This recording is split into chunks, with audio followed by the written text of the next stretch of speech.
ഈ വർഷത്തെ വിനായക ചതുർത്ഥി ആഘോഷത്തിന് വിശ്വാസനിർഭരവും വർണ്ണാഭവുമായ തുടക്കം. കാസർഗോഡ് ജില്ലയിലെ മിക്ക ക്ഷേത്രങ്ങളിലും സങ്കേതങ്ങളിലും വിഘ്നേശ്വര പ്രീതിക്കായി പ്രത്യേക പൂജകളും പ്രാർത്ഥനകളും നടത്തി.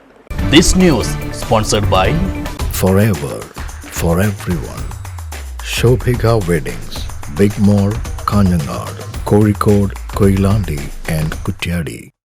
ചിങ്ങമാസത്തിൽ അമാവാസി കഴിഞ്ഞു വരുന്ന ചതുർത്ഥി അഥവാ വെളുത്തപക്ഷ ചതുർത്ഥിയാണ് വിനായക ചതുർത്ഥിയായി ആഘോഷിക്കുന്നത്. ഗണപതിയുടെ ജന്മദിനമാണ് ഈ ദിവസമെന്നാണ് വിശ്വാസം. മുൻകാലങ്ങളിൽ മഹാരാഷ്ട്രയിലും മറ്റു ഉത്തരേന്ത്യൻ സംസ്ഥാനങ്ങളിലുമാണ് ഗണേശോത്സവം വിപുലമായി ആഘോഷിച്ചിരുന്നത്. അതുപോലെ തന്നെ തമിഴ്നാട്, കർണാടകം, ആന്ധ്രാപ്രദേശ് എന്നീ ദക്ഷിണേന്ത്യൻ സംസ്ഥാനങ്ങളിലും ഈ ഉത്സവം വലിയ രീതിയിൽ കൊണ്ടാടാറുണ്ട്. ഗണപതി വിഗ്രഹങ്ങൾ പ്രത്യേക അനുഷ്ഠാനങ്ങളോടെ പ്രതിഷ്ഠിക്കുകയും പൂജിക്കുകയും പ്രാർത്ഥിക്കുകയും ചെയ്യുന്നതാണ് ആഘോഷത്തിന്റെ അന്തസത്ത. മണ്ണുകൊണ്ടുണ്ടാക്കിയ ഗണേശ വിഗ്രഹങ്ങളാണ് സാധാരണയായി പൂജയ്ക്കിരുത്തുകയെങ്കിലും മറ്റ് പ്രകൃതി സൗഹൃദ വസ്തുക്കൾ കൊണ്ടും വിഗ്രഹങ്ങൾ ഒരുക്കാറുണ്ട്. താമരയും കറുകപ്പുല്ലുമാണ് പ്രധാനമായും ഗണപതി പൂജയ്ക്കായി ഉപയോഗിക്കാറുള്ളത്. ഈ ദിവസം വീടുകളിൽ മോദകമെന്ന മധുരപലഹാരം തയ്യാറാക്കി ഗണപതിക്ക് മുമ്പിൽ സമർപ്പിക്കാറുമുണ്ട്. രാവിലത്തെ പൂജയ്ക്ക് ശേഷം ഇതേ ദിവസം തന്നെ വൈകിട്ടോ അല്ലെങ്കിൽ മൂന്നാം ദിവസമോ അതുമല്ലെങ്കിൽ നിശ്ചിത ദിവസങ്ങൾ കഴിഞ്ഞോ വിഗ്രഹങ്ങൾ പൊതുവെ ഒഴുക്കുള്ള ജലാശയത്തിൽ നിമഞ്ജനം ചെയ്യുന്നു. വർണ്ണപ്പൊലിമയോടെ നടത്താറുള്ള ഈ വിഗ്രഹ നിമഞ്ജന ഘോഷയാത്ര തന്നെയാണ് ആഘോഷത്തിലെ ഏറ്റവും ആകർഷകമായ ഏട്.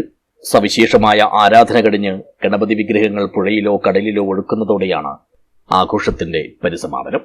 ഹോസ്തൃക ഗണേശ മന്ദിരം പതിവ് പോലെ ഈ വർഷവും വിനായക ചതുർത്ഥിയെ സാഘോഷം വരവേറ്റു. 2 ദന്തങ്ങളോടുകൂടിയുള്ള വിഘ്നേശ്വരൻ പ്രധാനമൂർത്തിയായുള്ള അപൂർവം ആരാധനാലയങ്ങളിലൊന്നായ മടിക്കൈ കീക്കാങ്കോട്ട് നൂഞ്ഞിയിൽ ശ്രീ ദ്വിദന്ത ഗണപതിയാർ ക്ഷേത്രവും വിവിധങ്ങളായ പരിപാടികളോടെ വിനായക ചതുർത്ഥിയെ സാർത്ഥകമാക്കി.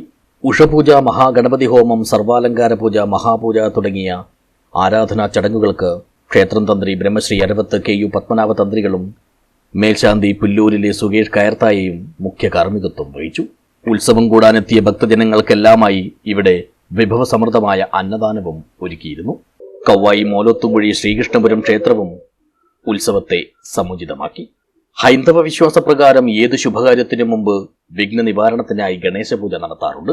ഭഗവാൻ ഏറ്റവും പ്രസന്നനായിരിക്കുന്ന പിറന്നാൾ ദിനത്തിൽ ചതുർത്ഥി പൂജ നടത്തുന്നത് മംഗല്യ തടസ്സം, വിദ്യാതടസ്സം, സന്താന തടസ്സം, ഗൃഹനിർമ്മാണ തടസ്സം എന്നിങ്ങനെയുള്ള വിഘ്നങ്ങളെല്ലാം ഒഴിവാക്കാൻ ഉത്തമമാണെന്ന് കരുതിപ്പോരുന്നു.